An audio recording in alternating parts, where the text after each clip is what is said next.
सूरज की किरणें कंचनपुर के विशाल महल पर पड़ रही थीं। चारों ओर खुशियों का माहौल था, क्योंकि राज्य के महान राजा चंद्र प्रताप का विवाह अभी अभी संपन्न हुआ था।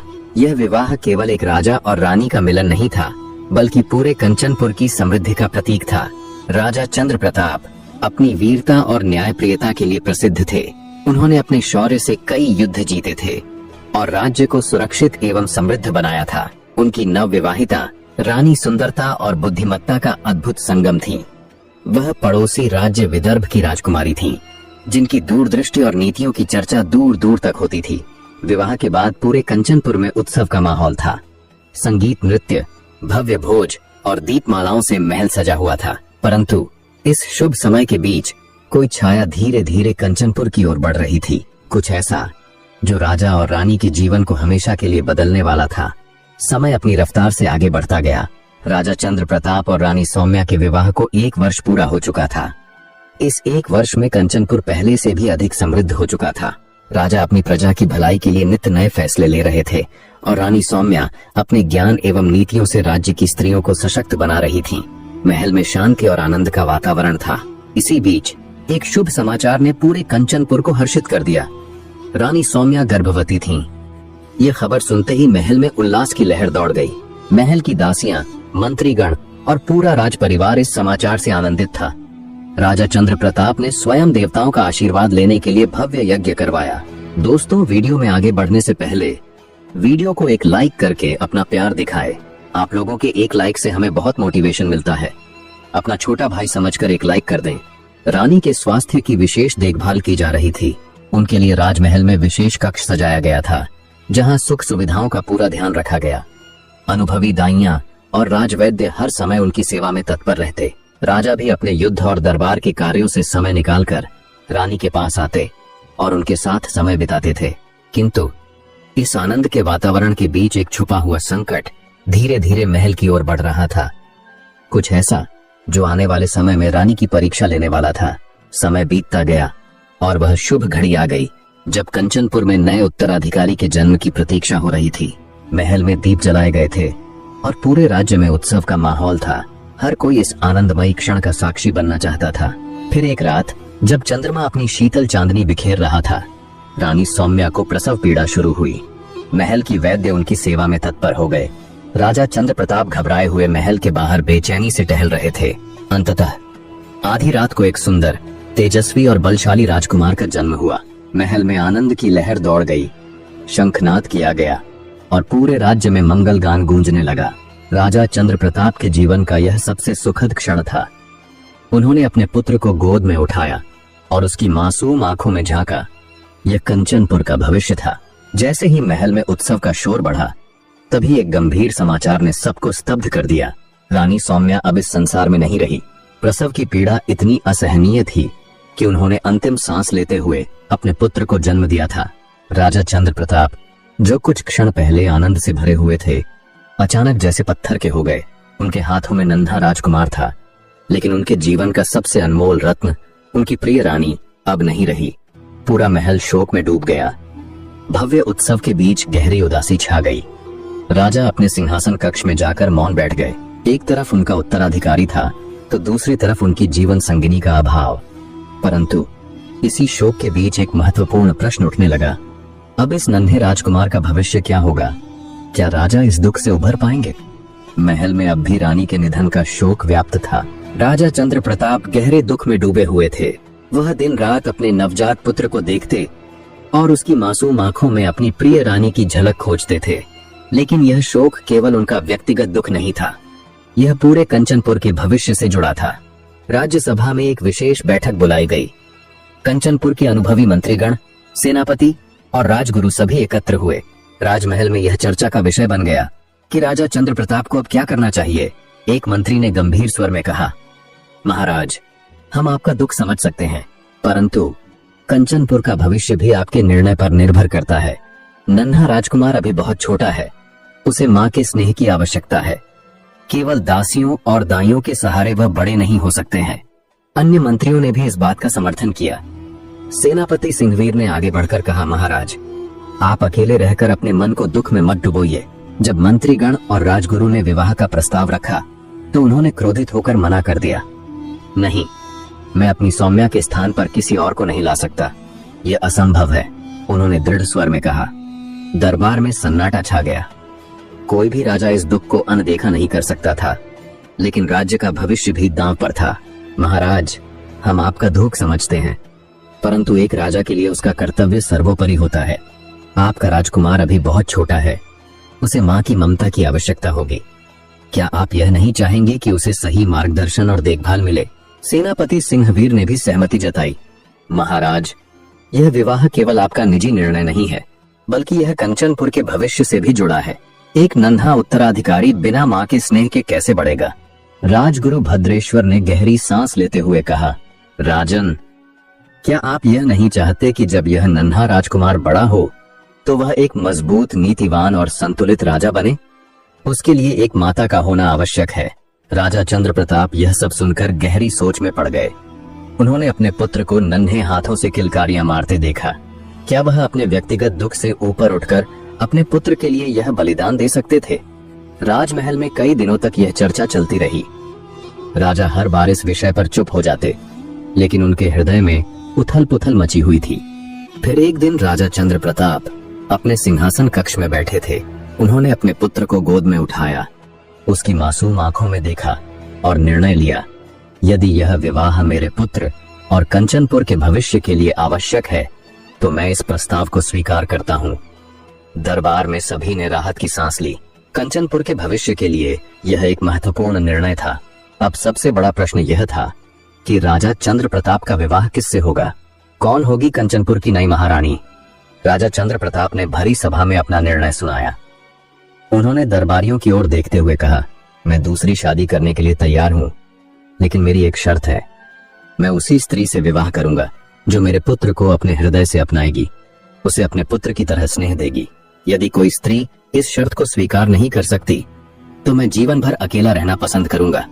राजा की यह शर्त सुनकर दरबार में गहरी शांति छा गई। यह कोई साधारण विवाह नहीं था, यह कंचनपुर के उत्तराधिकारी की मां बनने का निर्णय था। मंत्रीगण और राजगुरु ने इस शर्त को उचित माना। अब प्रश्न यह था कि ऐसी कौन सी राजकुमारी होगी जो इस शर्त को स्वीकार करेगी। राज्य के चारों ओर संदेश भेजे गए।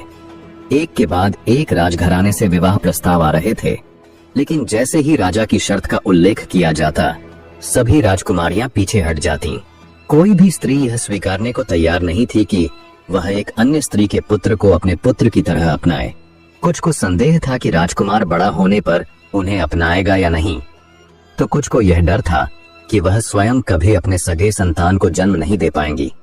समय बीतता गया, लेकिन कोई योग्य वधू नहीं मिली। राजा का हृदय निराशा से भरने लगा। इसी बीच एक दिन महल के मंत्री ने राजा को एक असाधारण समाचार सुनाया। महाराज, एक स्त्री है जो आपकी शर्त को स्वीकार करने के लिए तैयार है। राजा ने आश्चर्य से पूछा, कौन है वह, और क्या वह सच में मेरे पुत्र को अपने हृदय से अपना सकती है? मंत्री ने धीरे से उत्तर दिया, महाराज, वह स्त्री तो बहुत ही सुंदर है, लेकिन वह कोई साधारण स्त्री नहीं, बल्कि एक विधवा है। दरबार में हलचल मच गई। राजा चंद्र प्रताप गंभीर हो गए। विधवा स्त्री से विवाह करना कोई साधारण बात नहीं थी, विशेषकर एक राजघराने में। राजा ने उस स्त्री को महल में बुलाने का आदेश दिया। अगले ही दिन एक सादे परिधान में, चेहरे पर संयम और गंभीरता लिए, वह स्त्री महल में उपस्थित हुई। उसका नाम अंशुमति था। वह एक सम्मानित युवक की पत्नी थी, लेकिन दुर्भाग्यवश उसका पति एक युद्ध में वीरगति को प्राप्त हो गया था। विधवा होने के बावजूद उसने हार नहीं मानी थी। वह न केवल धैर्यवान थी, बल्कि अपने ज्ञान और संवेदनशीलता के लिए जानी जाती थी। अंशुमति ने राजा के सामने सिर झुकाकर कहा, महाराज, मैं जानती हूँ कि आपकी शर्त क्या है और मैं उसे स्वीकार करने के लिए तैयार हूँ। राजा ने गहरी नजरों से उसकी ओर देखा और पूछा, क्या तुम सच में मेरे पुत्र को अपने पुत्र की तरह अपनाओगी? यह केवल कहने की बात नहीं है, यह पूरे जीवन का निर्णय है। उसने कहा, महाराज, मैंने स्वयं मातृत्व का सुख नहीं पाया है, लेकिन मैं जानती हूँ कि एक माँ का प्रेम केवल जन्म देने से नहीं, बल्कि स्नेह और परवरिश से भी होता है। यदि आप मुझ पर विश्वास करें तो मैं आपके पुत्र को अपने हृदय से अपना सकती हूँ। राजा चंद्र प्रताप एक पल के लिए मौन रहे। फिर उन्होंने अपने पुत्र की ओर देखा, जो अपनी नन्ही आंखों से सब कुछ समझने की कोशिश कर रहा था। फिर राजा ने कहा, यदि तुम सच में मेरे पुत्र को अपनाने के लिए तैयार हो तो मैं तुम्हें अपनी महारानी के रूप में स्वीकार करता हूँ। दरबार में सन्नाटा छा गया। यह निर्णय कंचनपुर के इतिहास का एक अनोखा मोड़ था, जहाँ एक विधवा महारानी बनने जा रही थी। अंशुमति, जो एक सम्मानित और समझदार विधवा थी, उसने राजा की शर्त को पूरी तरह स्वीकार किया था। राजा के दिल में विश्वास था कि वह अपने बेटे को मां का प्यार देने में सक्षम होंगी और कंचनपुर के भविष्य के लिए यह निर्णय सही था।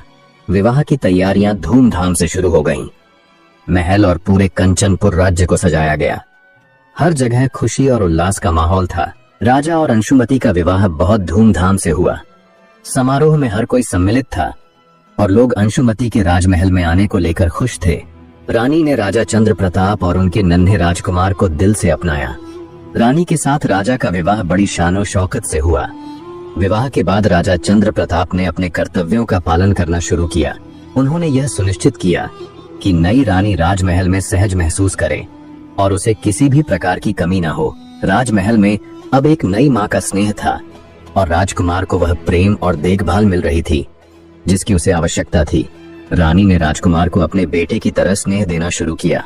वह उसे हमेशा अपनी गोदी में लेकर उसे प्यार करती और उसकी देखभाल करती थी। राजकुमार के चेहरे पर एक नई मुस्कान थी और वह धीरे धीरे स्वस्थ होता गया। राजमहल में अब शांति और समृद्धि का माहौल था। रानी ने न केवल राजा को साथ दिया बल्कि वह कंचनपुर के लोगों के लिए भी एक प्रेरणा बन गई। उसने राज्य में कई सुधार किए, महिलाओं और बच्चों के लिए योजनाएं बनाई और शिक्षा और कल्याण को बढ़ावा दिया। कंचनपुर का समृद्धि काल फिर से लौट आया था। राजमहल में समृद्धि और खुशी का माहौल था। राजा और रानी के बीच एक मजबूत संबंध विकसित हो गया था और उनकी जिंदगी में फिर से उजाला आ गया था। राजकुमार भी अपनी मां के स्नेह में पलते बढ़ते हुए स्वस्थ हो रहा था।